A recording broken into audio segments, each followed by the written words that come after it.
Digital pop എന്നാണ് ഈ കാലഘട്ടത്തിൽ, പ്രത്യേകിച്ച് മാധ്യമ കാലഘട്ടങ്ങളിൽ ഫ്രാൻസിസ് മാർപ്പാപ്പയുടെ ഒരു അപരനാമം തന്നെ അതാണ്.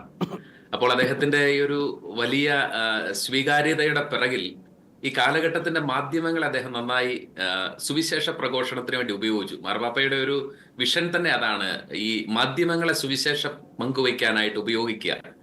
നമ്മൾ ചിന്തിച്ചു നോക്കൂ, ഇൻസ്റ്റഗ്രാമിൽ ഒരു 50 ലക്ഷം ഫോളോവേഴ്സ് ഉള്ള, ട്വിറ്ററിലും അങ്ങനെ ഫോളോവേഴ്സിൽ ഒരുപക്ഷെ ആദ്യത്തെ സെൽഫി എടുക്കുന്ന മാർപ്പാപ്പ ഫ്രാൻസിസ് പാപ്പയാണെന്നാണ് പറയുന്നത്, ആദ്യമായിട്ട് സെൽഫി എടുക്കുന്നത്. അപ്പോൾ സോഷ്യൽ മീഡിയയും അതുപോലെ മീഡിയയും അദ്ദേഹം നന്നായി ഉപയോഗിച്ചു. വാഷിംഗ്ടൺ പോസ്റ്റ് മാർപ്പാപ്പയെ വിശേഷിപ്പിച്ചത് പീപ്പിൾസ് പോപ്പ് എന്നാണ്, ജനങ്ങളുടെ പാപ്പ എന്നാണ്. അപ്പോൾ ഇന്ന് വത്തിക്കാനിൽ ഈ ദിവസങ്ങളിൽ കണ്ട ജനസാഗരം അദ്ദേഹം ജനങ്ങളുടെ പാപ്പയായിരുന്നു എന്നുള്ളതിന്റെ ഏറ്റവും വലിയ തെളിവാണ്.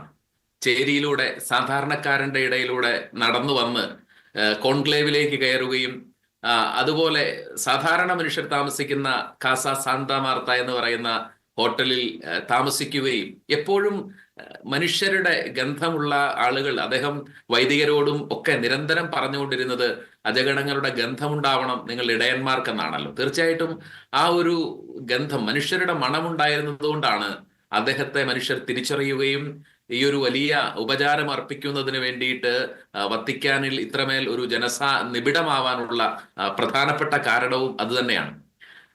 ഈ ഒരു സമയത്ത് അദ്ദേഹത്തിന്റെ ആപ്തവാക്യം തന്നെ, മാർപ്പാപ്പയെ ഫ്രാൻസിസ് പാപ്പയെ ഒറ്റ വാക്കിൽ വിശേഷിപ്പിച്ചാൽ അദ്ദേഹത്തിന് ഏറ്റവും ചേരുന്നത് കരുണയുടെ മഹാപ്രവാചകൻ എന്നുള്ള ഒരു വലിയ വിശേഷണമായിരിക്കും. അദ്ദേഹത്തിന്റെ ആപ്തവാക്യം ബോണസ് ഐറസിന്റെ ആർച്ച് ബിഷപ്പ് ആയിരുന്നപ്പോൾ മുതൽ പത്രോസിന്റെ പിൻഗാമിയായി 266-ാമത്തെ മാർപ്പാപ്പയായി അദ്ദേഹം സേവനം ചെയ്ത കാലത്തുടനീളം അദ്ദേഹം കൊണ്ടു നടന്നത് മിസരാന്തോ ആത്പെ എലിജാന്തോ, അവൻ കരുണയോടെ നോക്കി അവരെ വിളിച്ചു എന്നുള്ള വിശുദ്ധ മത്തായി ശ്ലീഹായുടെ വിളിയുമായി ബന്ധപ്പെട്ട്, തിരഞ്ഞെടുപ്പുമായി ബന്ധപ്പെട്ടുള്ള വിശുദ്ധ ബീഡിന്റെ ഒരു വിശേഷണ വാക്യത്തെയാണ് അദ്ദേഹം ആപ്തവാക്യമായി സ്വീകരിച്ചത്.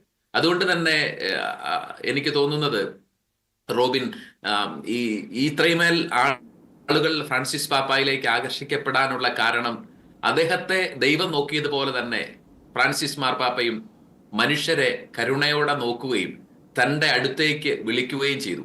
മനുഷ്യരുടെ കൂടെ ആയിരിക്കാൻ ആഗ്രഹിച്ചു അവസാന നിമിഷം വരെ.